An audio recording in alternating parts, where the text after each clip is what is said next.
পুলিশের কাছে যে অভিযোগ জমা পড়েছে প্রত্যেকের নামে কিন্তু আলাদা আলাদা রোলে কিন্তু এক হচ্ছে নাম রয়েছে। যেমন অভিষেক বন্দ্যোপাধ্যায়, গোড়াটা হচ্ছে তিনি যখন অর্গানাইজের দায়িত্বে ছিলেন, গোড়াটা তার প্রকল্প, তিনি প্রধান ছিলেন এবং অ্যাকিউজ নাম্বার 1 হিসাবে যেমন রয়েছেন হচ্ছে তার নাম হচ্ছে ডায়মন্ড হারবার থানা, অ্যাকিউজ নাম্বার 1 হিসাবে কিন্তু নাম রয়েছে হচ্ছে বিষ্ণুপুর থানাতে।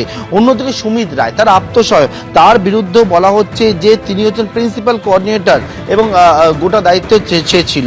এর পাশাপাশি অয়ন ঘোষ দস্তিদার থেকে শুরু করে জাহাঙ্গীর খান যারা হচ্ছে লোকাল অর্গানাইজার এবং কোঅর্ডিনেটর ছিলেন।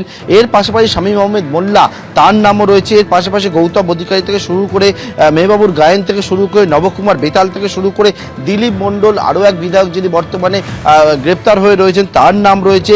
এইরকম একাধিকের নাম রয়েছে এবং অন্যান্যরা যারা হচ্ছে স্থানীয়ভাবে যারা যুক্ত ছিল তাদের নামও কিন্তু এই অভিযোগপত্রে উল্লেখ করা হয়েছে। এবং যে অভিযোগপত্র জমা দেওয়া হয় বিষ্ণুপুর থানায় সেই অভিযোগের পর কিন্তু সেখানেও এফআইআর রয়েছে, অর্থাৎ জোড়া পুলিশের এফআইআর অভিষেক বন্দ্যোপাধ্যায়ের বিরুদ্ধে ডায়মন্ড হারবারের পর বিষ্ণুপুর থানায়। পাশাপাশি রাজ্য স্বাস্থ্য দপ্তর তারাও কিন্তু স্বতঃপ্রণোদিতভাবে গোটা বিষয়টা নিয়ে ইতিমধ্যেই তদন্ত শুরু করেছে। অমৃতা, ধন্যবাদ পার্থ। আর এই সেবাশ্রয় নিয়ে সাধারণ মানুষের তরফ থেকেও ভুরি ভুরি অভিযোগ সামনে আসছে। কেউ চিকিৎসা পাননি, কারো অভিযোগ ওষুধ খেয়ে ফল হয়েছে উল্টো। অভিষেক বন্দ্যোপাধ্যায়ের সেবাশ্রয় নিয়ে এমনই অভিযোগ তুলেছেন ক্যাম্পে চিকিৎসা করাতে আসা সাধারণ মানুষ। ওরা ওষুধ দিয়েছিল মাথা যন্ত্রণার, আর এখানে বেশি মাথা ঘুরছিল। ওষুধ খেয়েছি, খেয়ে কিছুই হয় না। দক্ষিণবাগী সেবাশ্রয় যেখানে হয়েছিল ওখানে আমি গিয়েছিলাম, আমার গাইনি প্রবলেম আর কোমরের যন্ত্রণার জন্য আমি গিয়েছিলাম।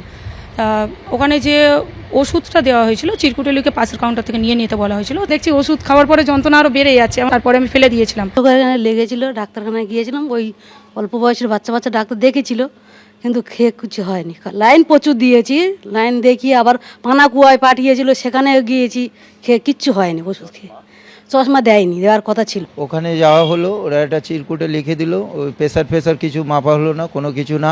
একদিন খাওয়ার পরে ওটার আরও মানে কন্টিনিউ বেড়ে গেল। সমস্যা ছিল কোমরের, সমস্যা ছিল কোমরের যন্ত্রণা এবং ঘাড়ের সমস্যা ছিল, ঘাড়ের যন্ত্রণা। পরের দিন এসএসকেএমে নিয়ে যাওয়া হলো।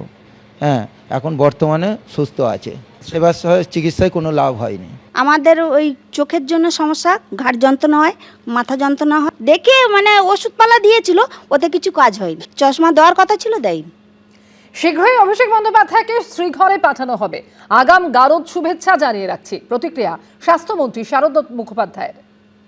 শীঘ্রই ওনাকে শ্রীঘরে পাঠানো হবে, আগাম গারদ শুভেচ্ছা জানিয়ে রাখছি। স্বাস্থ্য দপ্তর ইন্ডিপেন্ডেন্ট স্বাধীনভাবে তদন্ত শুরু করেছে, পুলিশ দপ্তর তার তদন্ত শুরু করেছে। আমাদের কাছে যা যা তথ্য প্রমাণ আসবে সেগুলো আমরা সবই পুলিশ ডিপার্টমেন্ট বা গৃহ মন্ত্রণালয়ে পাঠিয়ে দেবো। সেবাশ্রয়ে যা যা মেশিন লেগেছিল, যে ডাক্তার এসেছিল, কোনোটাই সঠিক নয়। মেশিন বাইরে নিয়ে যাওয়ার কোনো লাইসেন্স ছিল কিনা, নর্মালি আল্ট্রাসোনোগ্রাফি মেশিন বাইরে নিয়ে যাওয়া হয় না। এবিপি আনন্দ, এগিয়ে থাকে, এগিয়ে রাখে।